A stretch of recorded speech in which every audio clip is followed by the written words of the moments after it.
राजस्थान के social media पर हनुमान बेनीवाल और राज शेखावत को लेकर के एक जंग छिड़ी हुई थी। लेकिन ये जंग असल में कहां से शुरू हुई, ये जंग किस वजह से छिड़ी, ये जान लेते हैं। आरएलवी सुप्रीमो हनुमान बेनीवाल पिछले 42 दिनों से शहीद स्मारक पर एसआई भर्ती को लगातार लेकर के धरना प्रदर्शन कर रहे थे। इस दौरान उनके कई बयान सामने आए, जिसमें एक उनका सबसे बड़ा बयान था जिसने एक बार भूचाल लाया सोशल मीडिया की दुनिया में। और ये बयान था हनुमान बेनीवाल का राजस्थान के शासकों को लेकर के, जिसमें उन्होंने मीडिया को दिए हुए एक बयान में ये बात कही थी कि किस तरह से मुगलों के ज़माने में राजस्थान के शासक जो है उनसे डर करके अपनी बेटियों को 70 किलोमीटर पहले से ही ले जा करके उनसे ब्याह करवा देते थे। उनका ये बयान इसके बाद क्या था, भूचाल तो मचना ही था। लगातार हनुमान बेनीवाल का बॉयकॉट होने लगा और हनुमान बेनीवाल पर ये रोष सोशल मीडिया पर छाया कि किस तरीके से उन्होंने ये बयान दिया है। राजस्थान के इतिहास पर हनुमान बेनीवाल ने उंगली उठाई है, उनको ऐसा नहीं करना चाहिए था। इसके बाद हनुमान बेनीवाल ने भी ये बात कह दी कि क्या है भाई, राजस्थान का तो कोई इतिहास ही नहीं रहा, जहाँ उन्होंने ये कहा कि महाराजा सूरजमल और महाराणा प्रताप के अलावा राजस्थान का कोई इतिहास नहीं है।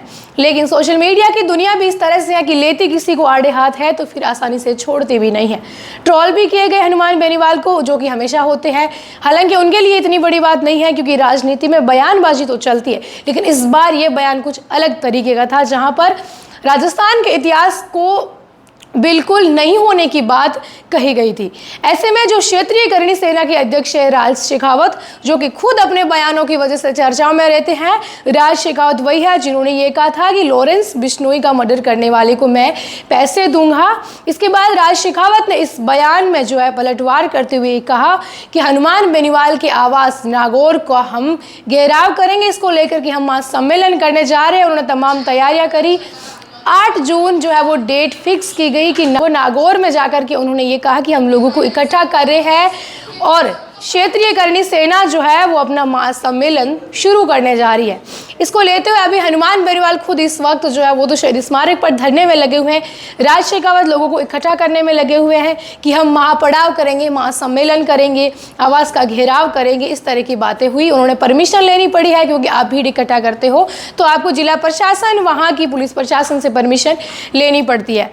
इसके बाद जो है 8 जून से पहले ही नागौर के अंदर जब ये हुई तो जहाँ पर एक और समुदाय को भी रोष था, तो कि इसके प्रतिरोध में हम भी तेजवीर सेना का जो सम्मेलन है वो करने जा रहे हैं। ऐसे में जब 2 पक्ष बन गए तो जिला कलेक्टर ने इस बात पर ये सोचा कि अगर 2 पक्ष बन करके एक दूसरे के प्रतिरोध में आंदोलन करते हैं तो ये एक बड़ा रूप हो जाएगा, हिंसा का रूप भी हो सकता है, द्वेष भावना और आपसी सांप्रदायिक सौहार्द भी इससे बिगड़ सकता है। तो उपाय एक ही था कि धारा 163 यानी कि जो 144 धारा थी भारतीय न्याय संहिता के जो अनुसार अभी धारा 163 हो चुकी है, उसको पूरे जिले में लगा दी जाए।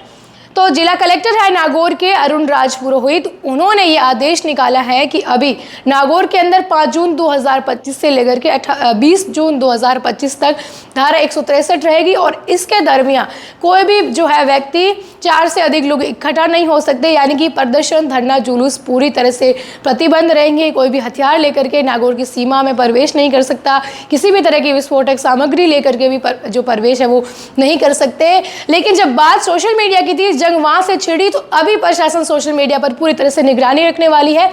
आदेश में उन्होंने सख्त ये पॉइंट्स मेंशन किया है कि social media, Facebook, Instagram, Twitter, WhatsApp पर कड़ी निगरानी रहेगी। कोई भी भड़काऊ मैसेज या एक दूसरे के प्रति द्वेष भावना वाले मैसेज है वो ना तो पोस्ट करेगा, ना ही उनको वायरल करना है और ना ही ऐसे मैसेजेस को किसी को भी लिख के इधर उधर करना है, नहीं तो कड़ी कार्रवाई हो जाएगी। यानी कि साफ बात अब यह है कि ना तो क्षेत्रीय करणी सेना का यह महासम्मेलन 8 जून को नागौर में हो पाएगा और ना ही इसके प्रतिरोध में तेजवीर सिंह अभी कोई भी सम्मेलन है वो वहाँ पर हो पाएगा। ये जंग वहाँ से छिड़ी, लेकिन हालांकि अभी मोर्चा संभाल लिया गया है क्योंकि स्थिति है वो बिगड़ सकती थी। या आपसी द्वेष भावना की बात थी तो सोशल मीडिया से ग्राउंड तक, जमीनी हकीकत पर जाती तो इसका विकराल रूप भी देखने को मिल सकता था।